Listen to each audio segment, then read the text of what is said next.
ان کے درجات ہوتے ہیں، دوسری ایک سے بڑھ کر، تیسری اس سے بڑھ کر۔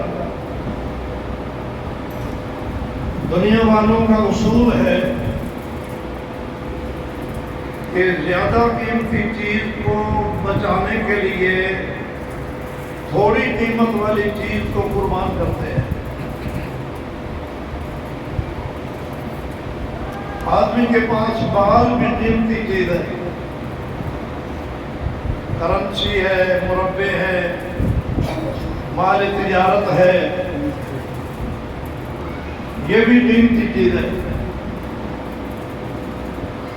لیکن جان اس سے زیادہ قیمتی ہے، اس لیے جان بچانے کے لیے لوگ مال قربان کر دیتے ہیں۔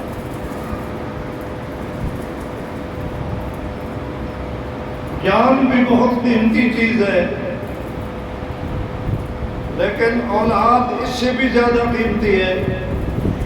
آدمی اولاد کے تحفظ کے لیے اپنی جان کی بازی بھی لگا دیتا ہے۔ اولاد بھی بہت قیمتی چیز ہے، لیکن عزت اس سے بھی زیادہ قیمتی ہے۔ آدمی اپنی عزت کے تحفظ کے لیے مال، جان، اولاد، کسی چیز کی پرواہ نہیں کرتا، لیکن ایک مومن کے لیے اس سے بھی زیادہ ایک اور قیمتی چیز ہے، وہ ہے ایمان۔ اس لیے ایمان کے تحفظ کے لیے مومن مال بھی قربان کرتا ہے، جان بھی قربان کرتا ہے، اولاد بھی قربان کرتا ہے، عزت بھی داؤ پہ لگا دیتا ہے۔ اور ایمان کا تحفظ ہے قرآن کے ساتھ۔ ہمارے پاس گویا دو قیمتی خزانے ہیں جن کے برابر اور کوئی خزانہ نہیں۔ ایک خزانہ اندر میں ہے، ایک باہر میں ہے۔ اندر والا خزانہ ایمان ہے اور ہمارے ہاتھوں میں قرآن ہے۔ اس لیے 1450 سال سے اللہ نے مومن کو یہ جذبہ دیا ہے کہ وہ ایمان کے اور قرآن کے تحفظ کے لیے ساری دولتوں کو قربان کر دیتا ہے، ایمان کو ضائع نہیں ہونے دیتا اور قرآن کا ساتھ نہیں چھوڑتا۔ یہ مناظر ہمیں صحابہ کرام کے دور میں سورج سے زیادہ چمکتے ہوئے نظر آتے ہیں۔ صحابہ کرام نے اپنے ایمان کے تحفظ کے لیے مال بھی قربان کیا، وطن بھی قربان کیا، اولادیں بھی قربان کی، اور اپنا سکھ اور چین بھی داؤ پہ لگایا، لیکن اپنے ایمان کو محفوظ رکھا۔ یہ بلال کے بارے میں آپ سنتے ہیں کہ یہ مار کھاتا تھا، یہ مال کے تحفظ کے لیے تو نہیں مار کھاتا تھا، یہ اپنی خاندانی وجاہت کے لیے تو مار نہیں کھاتا تھا، مار کھاتا تھا ایمان کے لیے۔ ایمان اگرچہ اندر کی چیز ہے، لیکن بلال کو اللہ نے جذبہ ایسا دیا تھا کہ وہ اس کا اظہار بھی کرتا تھا۔ یہ جذبے کی بات ہے۔ اس لیے کسی نے کہا بلال کو کہ بلال تم اپنی زبان سے احد احد کہتے ہو اور امیہ تمہارے اوپر ظلم کرتا ہے،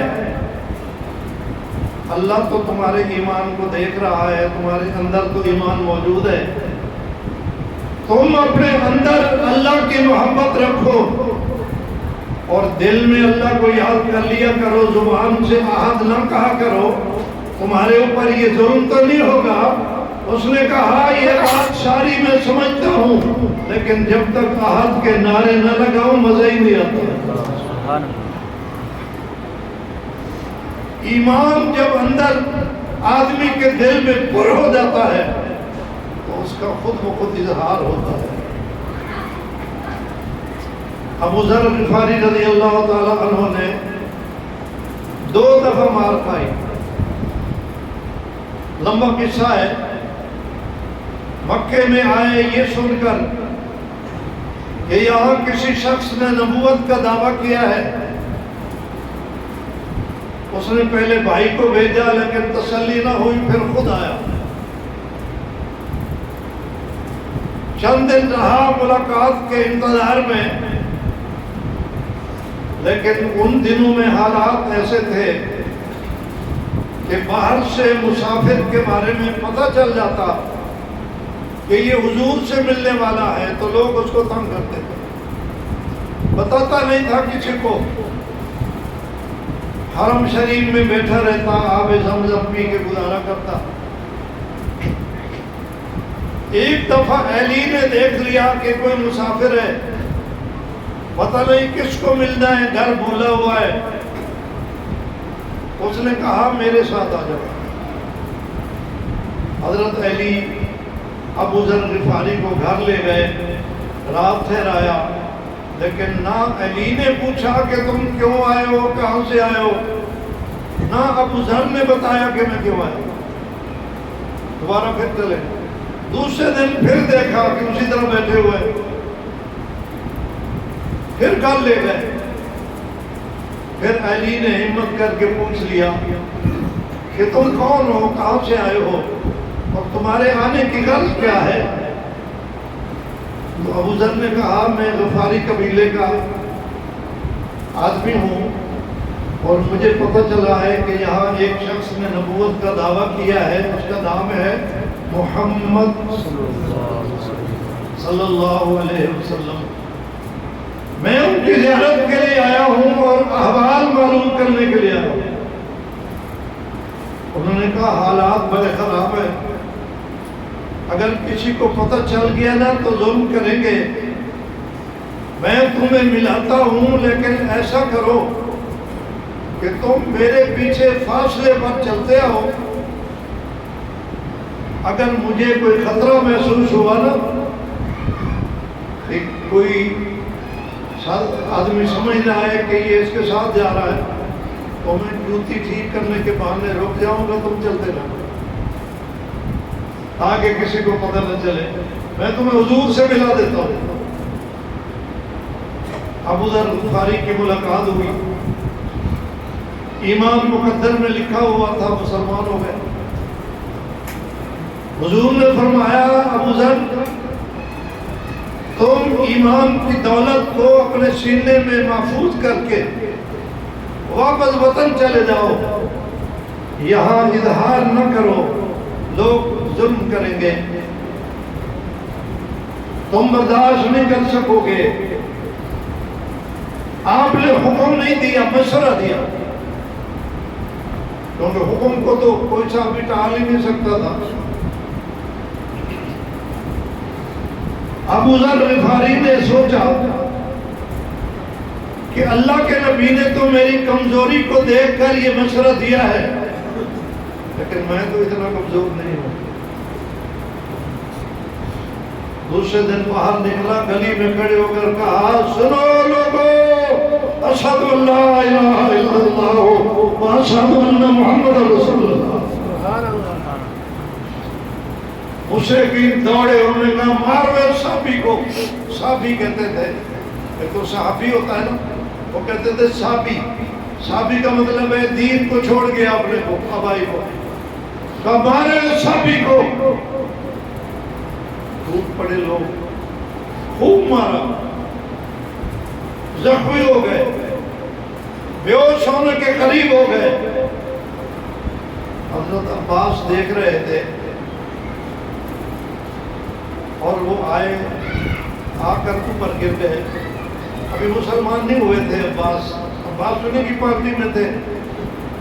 اوپر گر گئے اور کہا ظالمو تم ایسے شخص کو مار رہے ہو جن کا قبیلہ راستے میں پڑتا ہے جب ہم شام کو جاتے ہیں غلہ لینے کے لیے ہم جاتے ہیں، اگر انہوں نے ہمارا سفر راستہ روک دیا تو کیا بنے گا؟ چھوڑ دیا اس کو۔ لوگوں کے بعد سمجھ میں آگے چھوڑ دیا۔ اب ادھر کھڑے ہو گئے، کپڑے جھاڑ کر چلے گئے حرم شریف میں، اللہ کا شکر ادا کیا کہ جان بچ گئی، لیکن جوش اکٹھا نہیں ہوا۔ دوسرے دن جب اٹھے تو پھر گلی میں کھڑے ہو کر اعلان کر دیا اشہد ان لا الہ الا اللہ واشہد ان محمد رسول اللہ۔ کافر پھر ٹوٹ پڑے، پھر عباس نے آ کے بچایا، انہوں نے کہا ظالمو اس کو نہ مارو، ہمارا غلہ بند ہو جائے گا، کیونکہ مکے میں تو کوئی غلہ نہیں ہوتا تھا، سارا شام سے لے آتے تھے، اگر ہمارا غلہ بند ہو گیا تو کہاں پڑ جائے گا، اس کو نہ کچھ کہو۔ چھوڑ دیا لوگوں نے، پھر واپس گئے۔ تو یہ ایمان جب اندر آدمی کے دل میں سینے میں بھر جاتا ہے تو ایمان بعض دفعہ جوش مارتا ہے، اظہار کیے بغیر آدمی رہ نہیں سکتا۔ تو بتائی رہا ہوں کہ ہمارے پاس دو بڑی دولتیں موجود ہیں جس پر ہم سب کچھ قربان کرنے کے لیے تیار ہیں،